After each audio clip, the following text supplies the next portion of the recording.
I think I found out what is so interesting about this game. It forces you to think not only in 3 dimensions, but you kind of need to dig through those dimensions and think on a more of a larger scale. Like in classic sort of FPS games where you pretty much have a pre-built map where you have to go over routes, through routes, or go over bridges into rooms and that sort of thing. That doesn't really apply in this case because the rooms are the ones that you actually construct. You need to go, you can go anywhere in theory to get your objective done. You need to pretty much take your mind out of it. It's like, see this hill in the middle here? That hill in your mind should not actually exist as something to traverse over, but as a tool to actually defend or attack or build yourself into. You are not stuck with the world you have. You can pretty much walk around that. But let's zoom out. Let's see what the map looks like right now. We'll get back to that at the end of the game. As you can see, it's a pristine grove of trees everywhere, bridges and beautiful, you know, temple-esque environments. But let's see who it is. Let's go to the teams here. Let's see who is on this map. So here on the Blues we got. So on the Blues we have Elite Pass 97, Raven Ace, the Neon Ghost, Explosive Pop Cat, Ethan the Idiot, a bit harsh on myself there, Ethan, and actually having 2 members of Jagged Twit. So for 10 players who don't know what to expect, but 2 players of course who actually help make the game. So we have Sally on the blue team, we have Chris or Crispy, as you can see his name, on the green team, and the green team right there. So we can introduce them. Well, of course we got Boxer 227, we got Will Caddy, smiley face, Mini Maniac, Ethan, and Paladin, and they'll be coming up for the greens. Now once again, we'll be playing for 22 minutes and 47 seconds remaining in this particular round, and every second on the hill is a point earned, so that's something you want to keep in mind. You want to keep in control of that hill for at least 11 minutes in total in order to put things down. Well, let's zoom out, let's see what sort of, here we go, the structures are being put up. There's a couple of small explosives being put in. The greens are doing a fairly good job already putting up some decent defensive here. A veritable Atlantic wall being put up already, and immediately drill missiles come through. You can see this is smart, very smart on the blue team. Drill missiles, R&D coming in. You can actually see they're just busting through this barricade almost instantaneously. It's a beautiful double kill by Elite Pass, running in with that minigun, getting it done, and the other blue team can get some points in. And I already think this might be a very close game. Hopefully, we shall see in 22 minutes. Well, we shall have to see. Let's get a quick look here at the leaderboard to see how this is all going to go together. It looks like, well, it's fairly even. You know, Ethan the Idiot's only at 50 points, and that may cause some serious issues for the Blues. I want to see yet another green domination play, because in the end, if one player does not really pull their weight, you're going to cause some serious issues, because you need that additional body on the field. And even if he's not killing or anything, he needs to continue to building your defensive side. Get some positioning going, shovel your way through hills. As you can see, like I said, this green hill is now become pretty much a anthill, so to speak. With tunnels everywhere, boxers sitting at the bottom here, minigun out, spinning that stuff up, getting ready to go, and they're just getting those points in. 130, 104, greens up for control so far. No doubt about it. It's still early stages though in this game, so it can all change in the next 21 minutes without a doubt. But green team off to a very, very solid start, looking very good for them. With just over 20 minutes, 56 seconds to go. Double kill here by Raven Ace with the Magnum. Looking good. Bring out some green team there. Hill will end up going. Here we go. And here comes the airstrike. So when the hill depletes, is essentially out of time. And then an airstrike comes in to pretty much try and destroy everything. You can actually see the damage it does to the barricade. It's pretty big damage. And this is where the hill is. And the blue team are in, I believe, but where the hill is, I'm not quite sure. This is exactly it. Here we go. It is. They're in the right spot. Now this is their chance to come back if they can maximize their usage and points on this hill. So once again, they're going to give points out. The hill is at the lower round. Oh, it's in this particular spot. Okay, so we saw this in the previous round, with a lot of defensive positions being opened up here early on by the green team. It was actually one of the first hill. That was actually the first hill that we saw in round number 1. As you can see, the green team are taking some long shots and trying to whittle down the defensive with rockets. Maybe potentially putting one in, because Boxer 227 comes in. Those triple rocket launchers not going to be enough. And all of a sudden, the greens are in control. They take control of those blue defenses, and all of a sudden they are in control. And the Blues are like, so those walls are there. We built those, and now we have to fight those. And that was the point I made last game. I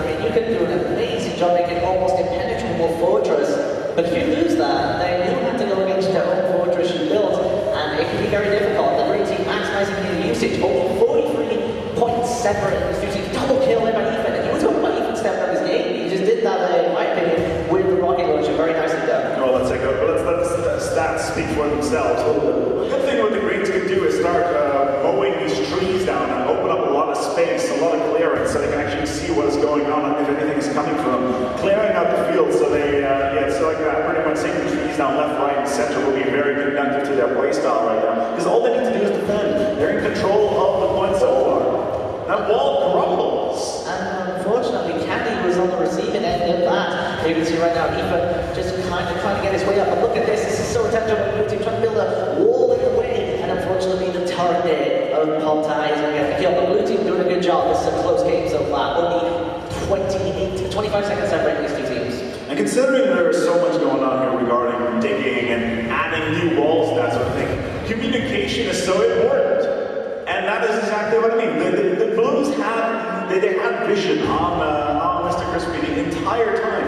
It did not get him communicated that he was actually there, and allowed him to tick two up and down right there and then. And now he's in control of the game. The Greens are going to come in. They're going to try to take this over, even though the Blues are there. Neon Ghost and Ethan is in. Let's see if it's going to be enough. Coming in from above. One kill. The Blues are in here. The Blues are back. Is it going to be enough? Or will County hold the ground? Is he going to hold the ground or not? Oh, that was unfortunate there. And a great job by the Green, despite losing their first man right there. They actually managed to bring it back. They got the numbers in the hill at the right time. And they put it down there for them. They have hold the fort. Sally is trying to get in there. Is she going to be? Not going to be enough because the Greens are still in firm control. Magically, only one of the two out. It's 104 versus 160. Boxer is still there. The mini gun is roaring. You can see it is actually going pretty crazy with his own little hole down there. Trying to hold his own. It is absolute chaos right there. Look at it. Still alive, still in the commando, so he panicking so his own teammate. That's how much he is on the ball right now. But he does get away with it. He's done a great job there. And now the Green team starting to open up some advantage right here. Looking good for them. At the Battle of Stalingrad, there was this one house in the middle of the city. 16 Russians sat in that house with almost an entire division of Germans trying to take it. They held out for 7 days, and that's exactly what Box is doing right now. Finally going down. But he's done enough. He's done exactly what he needed for his team. They held the ground for as long as he possibly could. It's 107 versus 188. What a run there. The hill is depleted. Let's move on to number 3. No doubt. Hill number 3 coming up. What a great hill that was by both teams. They give it all. As we're actually starting to get that shotgun there. I believe it's actually, my apologies, the Magnum. Actually see if she can actually get Ethan. Out comes the Magnum, and unfortunately, a minigun against a Magnum, you'd have to feel the minigun with weight as the rocket to Pop-Tart. Unfortunately, his name is Explosive Pop-Tart. He took a rocket right to the face. Look at the scoreboard, though, you can see, look at the points right here on the board for all of the players. It is a strong indicator already what is going on. Mr. Crispy and Boxer on the top of the field, but once again, do not underestimate the importance of what appears to be a lower score. Score is not indicative of anything. It's all about getting on that hill, getting those defensives in place, and everything like that. The Greens, once again, are in control. They've boxed everything in. The trees are their guide. And here they are. And indeed, you can see Caledon has just built a wonderful little bit of defense. Look at the back. This is they built towers upon trees, and there is a pretty awesome to see. It has to be said. The Green team has now extended their lead from 70 seconds to a very, very convincing lead now. It is a veritable Bastille they've constructed right here. Let's see if it's as impenetrable as the legendary French fortress. Sadly, no longer exists. Oh, double kill here. Perfect positioning. And all I need to do is see where the explosions happen, because the enemy needs to come through the wall somehow. So how are we going to do this? Now, the Greens right now have no vision what's going on outside the fort. The Blues, what they could do, for instance, is take an engineer, go jetpack over the top, and come in from behind, through like that. That would be one way of going about it, no doubt about it. Coming on board here with Sally, she actually has to get a double kill before going down to Mini and Panic. But there's many ways you can go about it. You could use the rocket launcher to rocket jump yourself over. You could even use the miner to dig your way right through and use that shotgun. You can go both ways. But right now, the Green team, just look at that. I mean, it was just dreams here. Now it is just wall upon wall. They've done a fantastic job. These prefab modules, how many of them are actually in the game? And how do you select them? So you have 1 to 4 weapons, 1 to 5 primary weapons, i.e. grenade, your rocket launcher, your shovel, so on and so forth. And then prefabs are normally 6, 7, and 8, and they're all different based on your class, and they have different layouts, as you can see. And you can see mostly the team is commandos. 5 members of the green team commando, hence why they pretty much all have the same texture of prefab, and hence why it's working so well for them. If you're going to do that and it works, then why would you change it? You would just keep to what you're doing, and they're doing a fantastic job right here. Yeah, definitely. But once again, you always need to stay one step ahead of the enemy. Even if something is not broken, it doesn't mean that you should fix it. Let's see if Maniac, yeah, he's just working his way through Breaking Ace. He's not going to live very long there. Digging his way through. Diggy dwarves. Not going to have too much time on that. But the Blues they need to start doing something. They need to start thinking about how they can come back. They need to start getting points. And then perhaps start contesting stuff. Indeed, we'll go here with Sally. She is actually inside the 1, 2, the reload, and that's it's a double barrel shotgun, so Sally had to reload, but a good job. I've got 2 kills. That means the hill is somewhat more free, but still occupied by the green team, who again are just keeping up their points advantage here and extending it even more. They now lead by just over 265 points. I'm sure Sally's going to go back to the company and say, look, this double-barrel shotgun is pretty cool, but we need a triple-barrel shotgun. It could be done, and well, if I had that power, I might do that, but I'm not very good at with the shotgun, sadly. But yeah, so you can see this is a nice way of going about it. Actually, well, obviously trying to get too much away, you can actually see the strategy you can use the by Sally. Now the question is, will she be able to execute it? That is the question, and it is a bit of a project that she completed. So now it is just a big waste of time, but I'm going to dig it. The airstrikes as well. Might need to be careful because he could hit the outside a bit. Sadly, a little bit close to the airstrike. But still, that blue team deficit, that's a big one to try and claw back right there. Yeah, the bases have swapped. So let's see where they go. Ethan is in a sublime position there. But Sally, let's keep an eye on Sally right now. Let's see where she's going to go.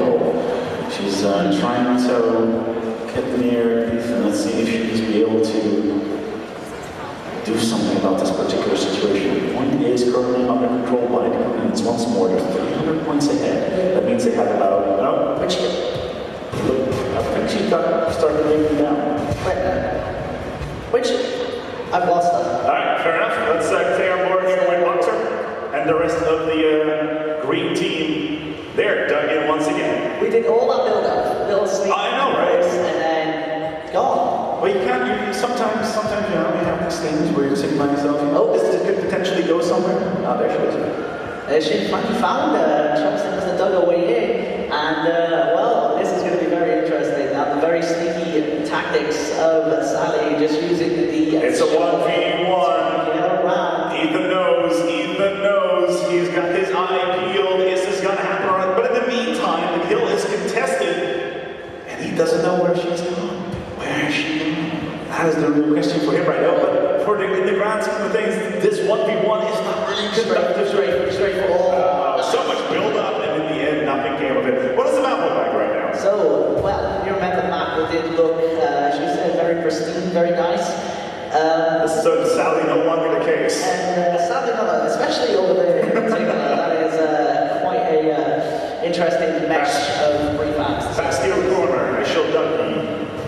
And you can see right here, obviously, the green team again, just keeping up their points advantage right here, trying to keep it going. And you can see Caddy just trying to hold on to it, that spin around, he wants to make sure. You can see that's now this is what I like to see. Green team have a variety of classes. You can see this turret there of Kaladin is now up. So now, of course, it's going to be interesting to see what that turret can do if it's in a good spot. It might blow up though, because it is on a prefab. But again, the point stands. Green team still continuing its winning score. 14,000 points by Boxer 227. The only person on the blue team that comes, well, not even nearly close. That's Elite Pass 97 with 6.1 thousand. And the second number 2 on the blue team is half of that. Blue is just not having their day today. Unfortunately, it's not the Blues' day. There's pretty much a summary of it. As you can see right there, just Chris trying to get a view of any enemies, and he might have spotted one right there. I'm not quite sure.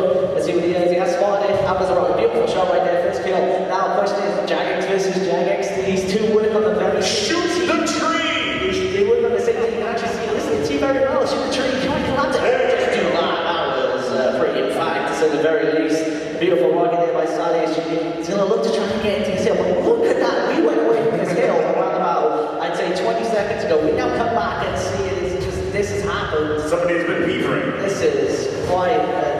gives you an idea of how much of a sandbox Ace can be if you have the creativity to do it as a team. You can actually see Sally pretty much in her own world, but look at the Annie. She did not expect the enemies behind her, and unfortunately you're going to go to a death right there. The green team picked this up, there's not a doubt they've won this, but I've got to give it to them. They've just played fantastic. Just like the previous green team, they've had great prefab placement, their tactics have been on point, and they've just been all over the place in kill feed. Yeah, at this point we only have about 300 points remaining on the field. With that, it's not going to be enough for the Blues to come back at this stage, who are about to breach the 560 mark here. This is an impressive milestone for the green team. Next to the air strikes going out goes into the hill. Well, I mean, going into the green team, they again had a fantastic game. But again, I think the blue team can try and save face and try and get a couple points back. Maybe make it a little bit more interesting. Maybe win 100 points and just lose. It'd be interesting to see if they can pick it up towards the end. Because this is kind of the learning curve. As you learn along the way, Boxer actually just missing him with a rocket. Actually hit by explosive, but he took splash damage. The water absorbed somewhat of the splash from the rocket. As we see a double kill there by Sally, while Boxer and Elite actually pick up the kills. The blue team are now getting some points in. I'd love to see them make it somewhat close. Oh, this is unfortunate. Wow. And there was a landmine actually getting the kill there. So we'll wait and see what we can do as Sally heal the miner. Going back to the miner roots with that double barrel shotgun inside the hill. The question is, what is she going to do? Yeah, the landmine, like you said before, it's one of the marksman abilities that you can deploy, and it's quite useful for area of denial. So you put them down. So you see the little blue discs right now; those are the landmines. You're going to need to watch out. You put them in a good spot. Let's see if Mr. Crispy can do it. Wow. It's a double. Sally is still there. Here's Rookie Crew. Not going to happen enough as even the Indian comes out of nowhere and saves the day. It did save the day, but there is a slight problem. So of course, when you put down these landmines, you need to tell your team because the landmines actually affect your teammates as well. It's not damage them, but it actually does send them a bit of distance away. So it is pretty interesting to the very least. We can see 6 minutes and 35 to go. As we actually seen a bigger kill there by Sally. The blue team are doing a good job here. It is too little too late, of course, but they're doing a nice setup right here. Oh, hell, the line for putting a barrier in front of Mr. Crispy as he went to rocket, and he dies for that. That was a nice bit of game there right there. As Mini Man comes in, double kill with the Gatling gun. Can he get the triple? He does. Can he get quad? He almost got 4 in a matter of seconds as Sally trying to juke and dive around the barrier and gets away with the double barrel. The blue team is still getting points on the board here. This is great stuff with 6 minutes and 3 to go. It is a final cry, a yell against the heavens, trying to come back up. That turret is in the worst possible position. Mr. Crispy takes Sally down, the turret right up top of her, and she was stuck in that hole for a very, very long time. 187 points on the board for the Blues so far. 555 has been crossed by the Greens. There is just no way in hell that the Blues are going to come back from this. There's no doubt about it, they're not going to come back, but there is something to point out. The green team have been on 515 for a very long time. They've actually not got any points until now. Now they're getting some points. Here comes a big pass for him. He's going to go down to Mini Manic, unfortunately. And you can see Sally going in with a double barrel shotgun. Getting shot quite a lot, but unfortunately, that was what you were talking about earlier. Well, the water slows you down. You try to run away, and you just get bored. It's going to be very difficult, and you're very slow because of it.